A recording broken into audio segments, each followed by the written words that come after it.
കാര്യങ്ങളറിയാലോ. പക്ഷെ ഇത് ക്ഷണിച്ചുകൊണ്ട് നന്ദി പ്രത്യേകമുണ്ട്. ഞാൻ ജോൺസൺ ചെയ്യാൻ വിളിക്കുന്നത് എന്റെ കൂടെ പറയാനാണ് ജോൺസൺ ചെയ്യാൻ.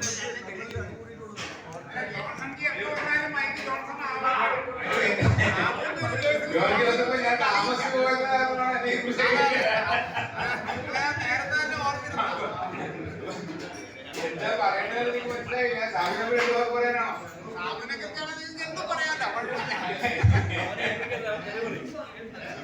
സാബുവിനെ പറ്റി പറയാനായിട്ട് ആദ്യം പറയാനുള്ളത് നമ്മുടെ DRS സമയത്തുണ്ടായിരുന്ന അനുഭവമാണ്. സാബു വളരെ സങ്കടത്തോട് പറഞ്ഞൊരു കാര്യമുണ്ട്. നിങ്ങൾക്ക് എന്തെങ്കിലും എക്സ്പീരിയൻസ് ഉണ്ട്? ഞാൻ ഈ ഞാൻ എന്ത് ചെയ്യുമെന്ന് എനിക്ക് അറിയാൻ പാടില്ല. കൊല്ലിച്ചിട്ടില്ല.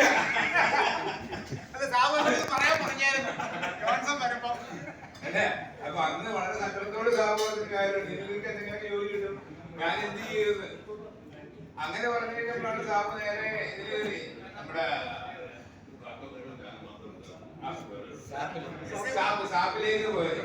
പിന്നെ സാബു ഇവിടെ നമ്മളോട് എന്ന് പറഞ്ഞ പോലെ ദൈവം ഓരോരോ വഴി കണ്ടുവച്ചിട്ടുണ്ടാവും ഓരോരുത്തർക്കും. നമ്മളതിലേക്ക് ചെലവെന്ന് മാത്രമേ ഉള്ളൂ. സാബുവും രസയും രണ്ടുപേരും പോയി, രണ്ടുപേരും ജോലി ഇല്ലാതെ പുറത്തേക്ക് വരുന്നു അല്ലേ? ആ ഒരു കാലഘട്ടത്തിൽ താൻ പറഞ്ഞ കാര്യം എപ്പോഴും നമ്മുടെ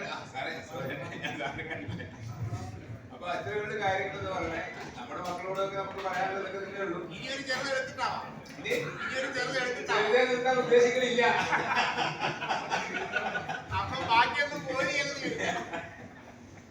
അപ്പൊ അതുകൊണ്ട് പിന്നെ സാബു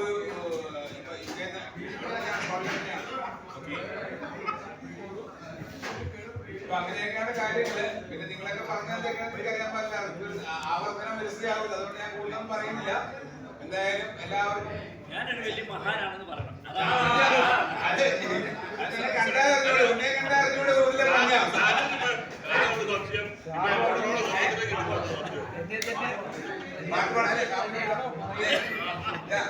ഉന്നെ കണ്ടത് അങ്ങോട്ട് ഊരിലെ പഞ്ഞു എന്ന് പറഞ്ഞ പോലെ മഹാനാണെന്ന് പറയാനായിട്ട് പ്രത്യേകിച്ച് പറയേണ്ട ആവശ്യമില്ല. ഒരു കാര്യം സത്യം പറഞ്ഞു, ഞാൻ ലതയെ കല്യാണം കഴിച്ചില്ലായിരുന്നു. ഇതിൽ പകുതി പേരെന്നെ അറിയില്ലായിരുന്നു. കാരണം ലതയെ കല്യാണം അതാ തിരിച്ചു പറയാം. ആ പാർട്ടി തിരിച്ചു പറയാ തന്നെ കല്യാണം കഴിച്ചില്ലായിരുന്നെങ്കിൽ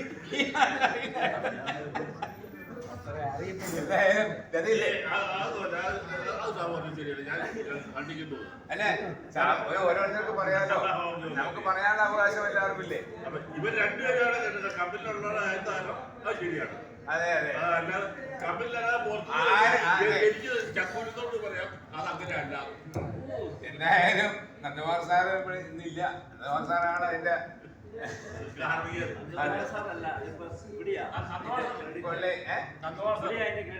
നന്ദകുമാർ സാർ ഒരു ദിവസം വിളിച്ച് ചോദിച്ചു, പ്രസാദ് സാർ ആളെങ്ങനെയുണ്ട്, എങ്ങാനും അവൻ അത്ര ശരിയല്ല എന്ന് പറഞ്ഞിരുന്നെങ്കിൽ ഒരു കാര്യമുണ്ട്. നന്ദകുമാർ സാറാണ് വിളിച്ചു എൻ്റെ അടുത്ത് ചോദിച്ചു. അപ്പം ഞാൻ പറഞ്ഞു, according to me I guarantee is a good heart. Nandakumar sir ഒരു കാര്യം പറഞ്ഞു, എന്തെങ്കിലും പ്രശ്നമുണ്ടെങ്കിൽ തന്നെ ഇവിടുന്ന് ഞാൻ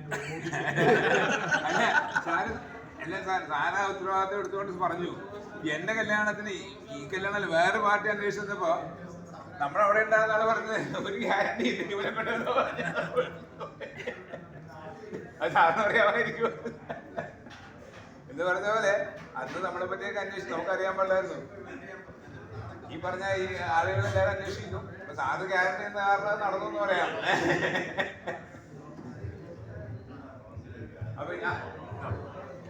അപ്പൊ ഇത് സാബു ഒരു പാട്ട് പാടാനായിട്ട് കൊടുക്കാനായിട്ടാണ് എല്ലാവരും പറഞ്ഞത്. ഒരു പാട്ട് പഴയ പാട്ട്. അതെ, സാബുവിന്റെ പഴയ പാട്ട്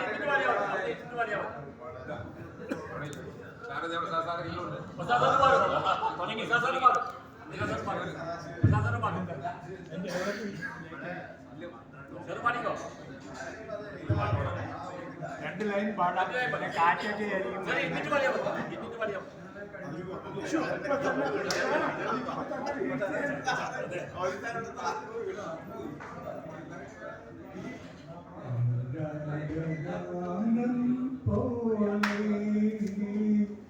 അഴകിൻ്റെ അല പോലെ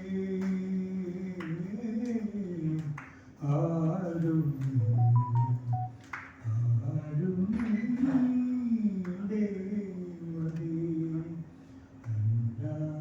ഗാനം പോലെ അഴകിൻ്റെ അല പോലെ ആരും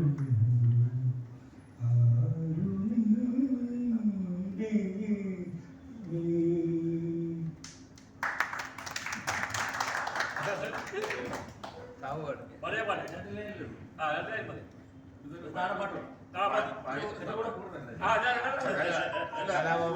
അങ്ങനെയായിരുന്നു നമ്മൾ ഈ പ്രായത്തിൽ ആ സൗണ്ട് കീപ്പ് ചെയ്തത് ഭയങ്കര നമസ്കാരം. നിന്നെ കണ്ടാൽ എന്നെക്കാളും ചന്തം തോന്നും കുഞ്ഞിപ്പെണ്ണെ എന്നിട്ടേ നിന്നെ കെട്ടാൻ ഇന്നുവരെ വന്നില്ലാരും ആ നിന്നെ കാണാൻ എന്നെക്കാളും ചന്തം തോന്നും കുഞ്ഞിപ്പെണ്ണെ എന്നിട്ടേ നിന്നെ കെട്ടാൻ ഇന്നുവരെ വന്നില്ലാരും ആയിരാണി കൂടെയില്ല കഴിക്കിലാണി നാടയില്ല കയ്യിലാണേ വളരുമില്ല കാലിലാണേ കുളിക്കുമില്ല നിന്നെക്കാളും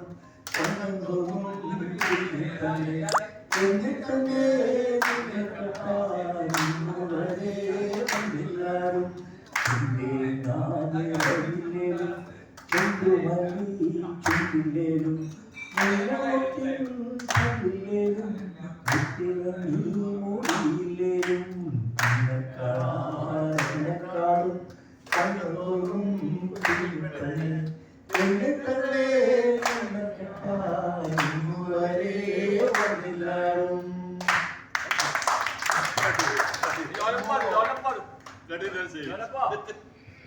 ജോലപ്പനോട്